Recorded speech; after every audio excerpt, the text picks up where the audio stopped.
السلام علیکم ورحمۃ اللہ وبرکاتہ۔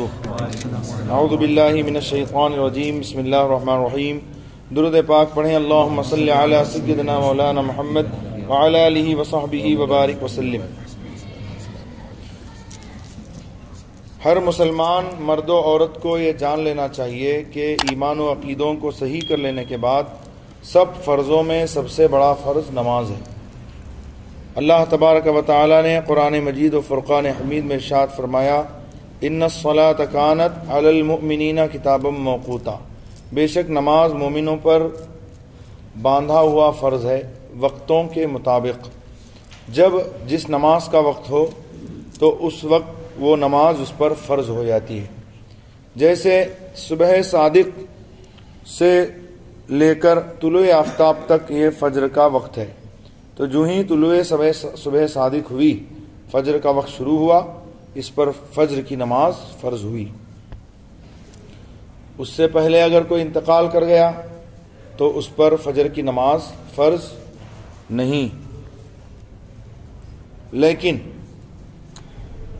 جو اپنے ہوش و حواس میں رہا اور اس نے اس وقت کا نماز کا وقت پایا، نماز نہ پڑھی تو گنہگار ہوا۔ اگر اللہ تعالیٰ نے اسے توفیق دی، موقع ملا، تو ضرور اس نماز کی قضا اس پر لازم اور ضروری ہے، اور ساتھ ہی ساتھ توبہ بھی ضروری ہے۔ نماز کی قضا کے ساتھ توبہ کرنا بھی ضروری۔ کچھ گناہ ایسے ہیں جو صرف توبہ سے معاف ہوتے ہیں، لیکن نماز کے لیے صرف توبہ کافی نہیں ہے، بلکہ اس کو ادا کرنا بھی ضروری ہے، کیونکہ قرآن مجید میں اور حدیثوں میں بہت زیادہ بار بار اس کی تاکید آئی ہے۔ یاد رکھو، جو نماز کو فرض نہ مانے یا معاذ اللہ نماز کی توہین کرے یا نماز کو ایک ہلکی اور بے قدر چیز سمجھ کر اس کی طرف بے توجہی برتے، وہ کافر اور اسلام سے خارج ہے۔ اور جو شخص نماز نہ پڑھے سستی کی وجہ سے، کاہلی کی وجہ سے، وہ بہت بڑا گنہگار، قہر قہار اور غضب جبار میں گرفتار اور عذاب جہنم کا حقدار ہے۔ اور وہ اس لائق ہے کہ بادشاہ اسلام پہلے اس کو تنبیہ و سزا دے، پھر بھی نماز نہ پڑھے تو اس کو قید کر دے۔ اگر اسلامی حکومت ہو اور بادشاہ اسلام ہو تو پہلے اس کو تنبیہ کرے گا، سزا دے گا، باز نہ آئے تو اس کو قید کر دے گا، یہاں تک کہ توبہ کرے اور نماز پڑھنے لگے۔ اور جس ملک کے حاکم خود بے نمازی ہوں تو وہاں دوسرے لوگ نمازی کیسے بنیں گے؟ آج کل جو اسلامی ممالک کہلاتے ہیں برائے نام، نماز پڑھتے بھی ہیں تو دل سے نہیں پڑھتے، صرف ایک طرح سے کہ ہمارے اوپر ایک فرض تھا، ہم نے جیسے تیسے ادا کر دیا۔ اب وضو صحیح سے بنائے نہیں بنائے، اور لباس بھی ڈھنگ کا ہے نہیں معلوم، آئے اور اٹھک بیٹھک کر لیے اور بھاگ گئے۔ ایسی نماز بندہ 60 سال تک بھی پڑھتا رہے گا تو قبول نہیں فرمائی جائے گی، بلکہ اس کے منہ پر مار دی جائے گی۔ حدیث پاک میں ہے کہ جب انسان مرتا ہے تو اگر وہ بے نمازی ہے تو اس پر ایسا اژدہا مسلط کر دیا جاتا ہے کہ اگر وہ زمین پر پھونک مار دے، صرف کیا کر دے، صرف پھونک مار دے، تو قیامت تک سبزی نہیں اگے گی، اس جگہ سے قیامت تک سبزی نہیں اگے گی، اس زہر کے اثر کی وجہ سے۔ تو وہ سانپ کا، اژدہے کا کام کیا ہے کہ فجر کی نماز ترک کیا تو ظہر تک ڈستا ہے، کہتا ہے تو نے فجر کی نماز نہیں پڑھی، اب ظہر تک اس کی سزا، ظہر کی نہ پڑھی تو ظہر سے عصر تک، پھر عصر کی نہ پڑھی تو عصر سے مغرب تک، مغرب کی نہ پڑھی تو مغرب سے عشاء تک، عشاء کی نہیں پڑھی تو عشاء سے لے کر فجر تک ڈستا رہتا ہے، اور قیامت تک اسے یہی عذاب ہوتا رہتا ہے۔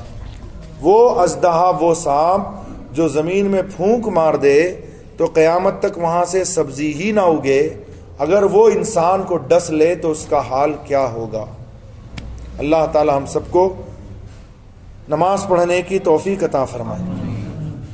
نماز دل سے پڑھنا چاہیے، دل سے جب آدمی کے اندر یہ بات آ جاتی ہے کہ نا میرے اوپر نماز فرض ہے، مجھے نماز پڑھنی ہے کسی بھی حالت میں، اب لوگ دیکھیں نہ دیکھیں، ماں باپ کہیں نہ کہیں، استاذ بولے نہ بولیں، اب وہ جہاں کہیں بھی ہے اسے فکر ہوتی ہے اپنی نماز کی کہ بھئی مجھے نماز پڑھنی ہے، نماز کا وقت جا رہا ہے۔ اور یہ نہیں کہ نماز کا وقت جا رہا ہے تو جا کے دیوبندی وہابی نزدیک کے پیچھے نماز پڑھ لی، ان کے پیچھے پڑھنا حرام، اشد حرام، باعث گناہ، اور ان کو مسلمان جان کر پڑھا تب تو یہ خود کافر ہو گیا، کیونکہ ان کی گستاخیاں کتابوں میں بھری پڑی ہیں کہ اللہ اور اس کے رسول کی شان میں ان وہابیوں، دیوبندیوں، تبلیغیوں نے کھلی ہوئی توہین کی ہے۔ تو نماز پڑھنا ہے سنی امام کے پیچھے جہاں کہیں بھی ہو، اگر میسر نہ ہو تو نماز خود سے اکیلا پڑھ لے، ان کی جماعت میں شریک نہ ہو، لیکن نماز بہرحال پڑھنا ہے۔ اگر سفر میں ہے، بیابان میں ہے، جنگل میں ہے تو آذان دے، جنگل میں جہاں تک آواز جائے گی اس کی آذان کی آواز جہاں تک پہنچے گی تمام پیڑ پودے پتھر سب کے سب اس کے گواہ ہو جائیں گے۔ ایک صاحب کا انتقال ہوا تو عذاب کے لیے فرشتے آئے تو ان کے اور عذاب کے درمیان 7 ڈھیلے وہ آڑے آ گئے۔ وہ 7 ڈھیلے کون سے تھے؟ یہ جب مسجد میں جاتے تھے تو وہاں طاق میں 7 ڈھیلے رکھے ہوئے تھے، جب آتے مسجد میں تو ان ڈھیلوں کے پاس کچھ پڑھتے، پھر جب واپس جاتے تو ڈھیلوں کے پاس رکتے اور کچھ پڑھتے، تو پتہ چلا کہ وہ جو ہیں ہر وقت نماز کو جب آتے تھے تو ڈھیلوں کو اپنے ایمان کا گواہ بناتے تھے اور کلمہ شہادت ان کے سامنے پڑھتے تھے۔ تو جب ان کا انتقال ہوا تو ان ڈھیلوں نے گواہی دی اور عذاب اور ان کے درمیان میں آ کر بیچ میں آڑ بن گئے اور وہ عذاب سے بچ گئے۔ سرکار دو عالم صلی اللہ علیہ وسلم فرماتے ہیں کہ جس پیڑ کے سامنے تم گواہی دو اللہ کی وحدت اور میری رسالت کی تو قیامت کے روز وہ پیڑ اور پودا اس کے ایمان کی گواہی دے گا۔ تو اگر جنگل میں ہے، بیابان میں ہے، کوئی مسجد نہیں ہے تو خود ہی آذان دے، اقامت کہے اور نماز پڑھے، اور اگر 2 سے 3 آدمی ہیں تو جماعت بنا لے، کیونکہ جماعت سے نماز پڑھنا 27 درجہ زیادہ ثواب رکھتا ہے۔ حضرت سیدنا امیر معاویہ رضی اللہ عنہ کے حوالے سے مولانا روم رحمۃ اللہ علیہ ایک واقعہ لکھتے ہیں کہ فجر کا وقت تھا اور حضرت امیر معاویہ رضی اللہ تعالیٰ عنہ کو نیند لگ گئی تھی، گہری نیند، سو گئے تھے، تو کسی کی آواز سنی کہ اے امیر معاویہ اٹھیے اور فجر کی نماز پڑھیے۔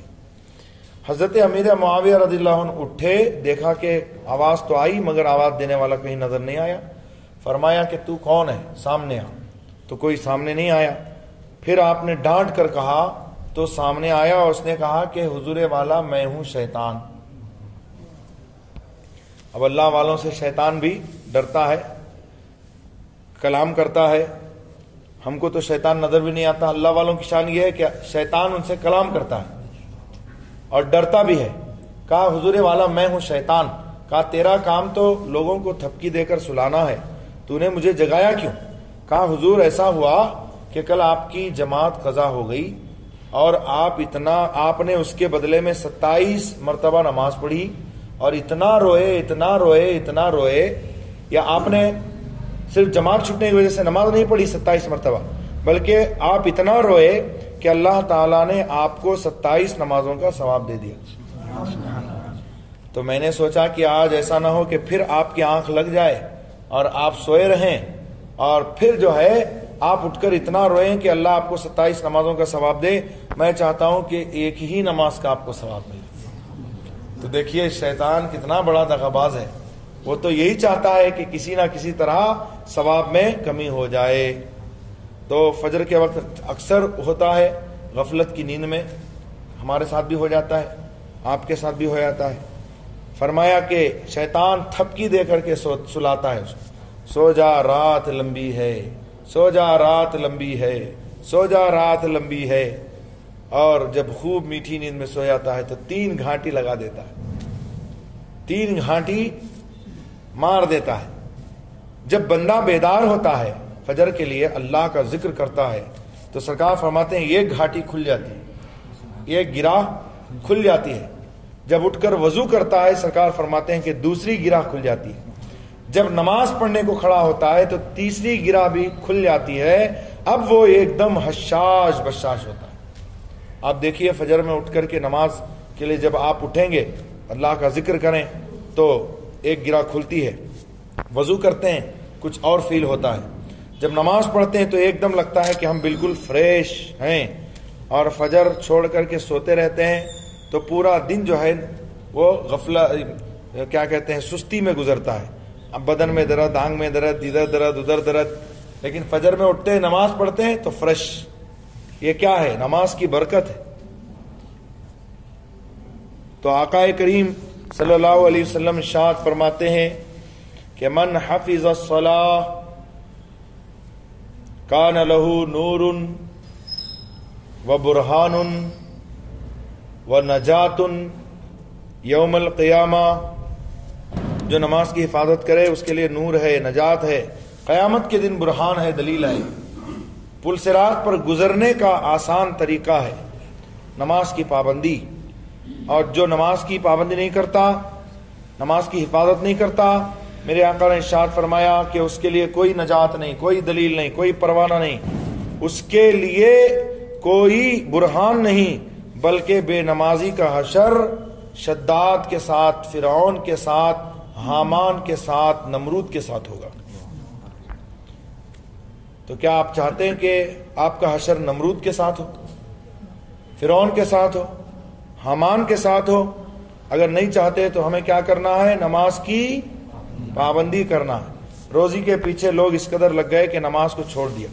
لوگ سمجھتے ہیں کہ نماز کے یہ کمانے میں جو ہے وہ نماز چھوڑ دیں کوئی مسئلہ نہیں، کمائی نہیں چھوٹنا چاہیے۔ وہ سمجھتے ہیں کہ اس طرح سے ہم زیادہ کما لیں گے، ورنہ لیکن دیکھیں آپ کہ جو نماز پڑھتا ہے وہ پرسکون ہوتا ہے، اللہ اس کو اس کی برکت سے روزی بھی دیتا ہے اور برکت بھی دیتا ہے اور سکون بھی دیتا ہے۔ اور جو نماز نہیں پڑھتا کتنوں بھی کما لے، ہزاروں لاکھوں، پھر بھی اس کو حق دکی کہ میں اور کماؤں، میں اور کماؤں، اطمینان ہی نہیں، سویا تو سکون نہیں، پتہ نہیں یہ پیسہ پھر کس میں لگاؤں، کیا چیز خریدوں، کیا بیچوں، کس کو کتنا دینا ہے، کس سے کتنا لینا ہے۔ رات یہی سوچتے سوچتے کروٹ بدلتے بدلتے گزر جاتی ہے، عین فجر کے وقت میں وہ سو جاتا ہے، پھر 10 11 12 تک سوتے رہتا ہے، پھر اٹھ کر اسے دنیا کی پریشانی۔ لیکن جو نماز کی پابندی کرتا ہے تو نماز تو اس کے ذمے ہے جس نے نماز فرض فرمائی، نہ کہ یہ تجارت کی منڈیوں میں کہ ہماری روزی ان کے ہاتھوں میں ہے۔ ارے روزی تو اللہ رب العزت کے ہاتھ میں ہے جس نے نماز فرض فرمائی۔ تو فقہاء کرام فرماتے ہیں ایسی نوکری ہی حرام ہے جس سے نماز قضا ہوتی ہے، ایسی نوکری ہی حرام ہے جس سے نماز قضا ہوتی ہو۔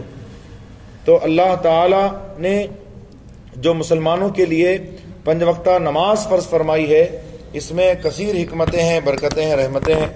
اللہ تعالیٰ اپنے حبیب علیہ السلام صدقے ہم سب کو 5 وقتہ نماز با جماعت، با طہارت، اخلاص کے ساتھ، خشوع و خضوع کے ساتھ ادا کرنے کی توفیق عطا فرمائے۔ استغفر اللہ ربی من کل ذنب واتوب الیہ، لا الہ الا اللہ محمد الرسول اللہ صلی اللہ علیہ وآلہ وسلم۔ امید کرتا ہوں آپ حضرات اس درس کو خود بھی سنیں گے، دوست احباب کو شیئر کریں گے۔ فجزاکم اللہ تعالی حسن الجزا، والسلام علی من